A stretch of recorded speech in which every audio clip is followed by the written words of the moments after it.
Assalamualaikum warahmatullahi wabarakatuh. Saya Nur Ain binti Amirul dari Sekolah Kebahasaan Abangan Hai. Tahukah kawan-kawan, pada zaman Rasulullah SAW ada seorang wanita yang sangat berani. Beliau adalah wanita yang mula-mula dan orang yang pertama masuk Islam. Beliau adalah Sayyidatina Khadijah, isteri Rasulullah SAW. Kisah Khadijah isteri Rasulullah SAW adalah orang yang pertama masuk Islam. Kisahnya ketika saat malaikat turun membawa wahyu, Khadijah yang pertama kali mengakui kenabian suaminya. Khadijah menjadi orang yang pertama memeluk Islam. Khadijah binti Khuwailid bin Asad adalah isteri pertama Nabi Muhammad SAW. Dia menikah ketika Nabi Muhammad SAW belum mendapatkan wahyu, menjadi utusan Allah. Manakala itu Nabi Muhammad SAW berumur 25 tahun, sedangkan Khadijah berumur 40 tahun. Para hadirin yang dihormati sekalian, terdapat beberapa sumber menyebut Khadijah sedikit lebih tua, sekitar 28 tahun saat berkahwin dengan Nabi Muhammad SAW. Merujuk jurnal berjudul The Position and Participation of Khadijah in Developing Dakwah in Islam at the First Period, Khadijah merupakan wanita pilihan yang dikenali atas sifat luhurnya, berasal dari keturunan yang baik dan cantik. Beliau juga dikenali sebagai wanita yang cerdas dan berfikiran terbuka. Oleh kerana itulah orang di sekelilinginya mengenal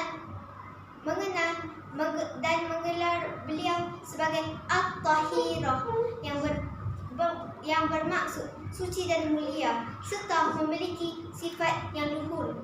Permulaan kisah perkenalan Nabi Muhammad SAW dengan Khadijah melalui dunia perniagaan. Sayyidatina Khadijah memang dikenali sebagai saudagar yang berjaya dan kaya raya.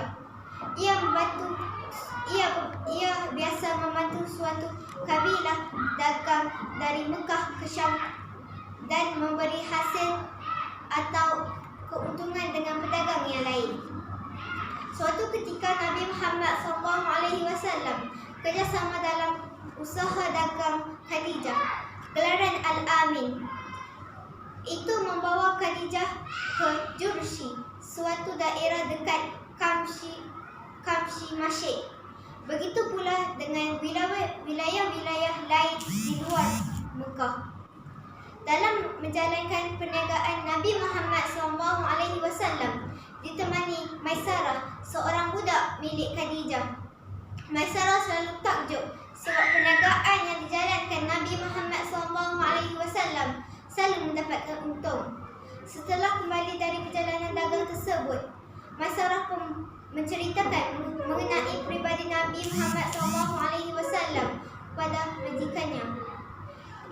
Para hadirin sekalian, lihatlah contoh dan sifat kejujuran baginda yang telah membuatkan Sayyidatina Khadijah ketahuan dengan baginda.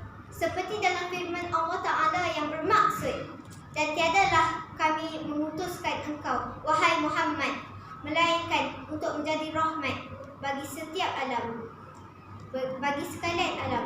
Surah Al-Baqarah ayat 107. Khadijah sangat terkesan semua perilaku akhlak Nabi Muhammad SAW sebagai seorang pedagang. Tidak hanya sebagai seorang pedagang, tetapi bahkan sebagai pribadi manusia.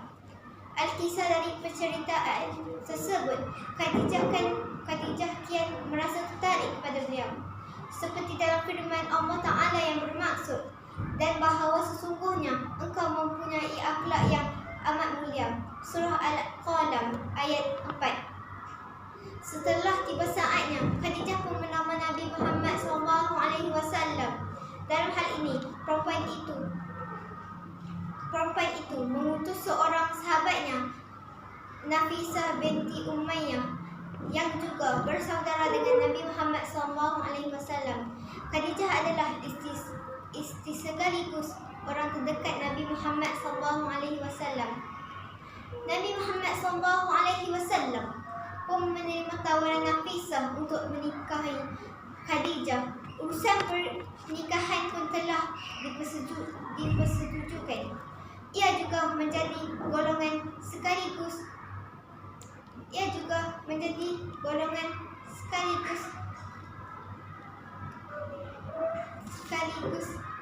wanita pertama yang memeluk Islam atau disebut As-Sabiqul Awwalun. Sebagai orang yang pertama yang beriman, ia pertama kali mengucap 2 kalimah syahadah. Khadijah yang setia mendampingi dan menemani suami yang suka duka dan membuatnya dianggap sebagai tulang belakang dakwah Rasulullah. Beliau juga dikenali sebagai Sri Kandi, wanita terulung yang bijak menggunakan urusan perdagangan dan jual beli ketika itu. Akhir sekali, sama-samalah kita contohi sifat Sayyidatina Khadijah sebagai wanita soleha yang cerdik dalam menguruskan perniagaan dan berjiwa kental dalam mengharungi kehidupan sebagai wanita yang cerdas dan berfikiran terbuka. Sekian, wabillahi taufik wa hidayah. Assalamualaikum warahmatullahi wabarakatuh.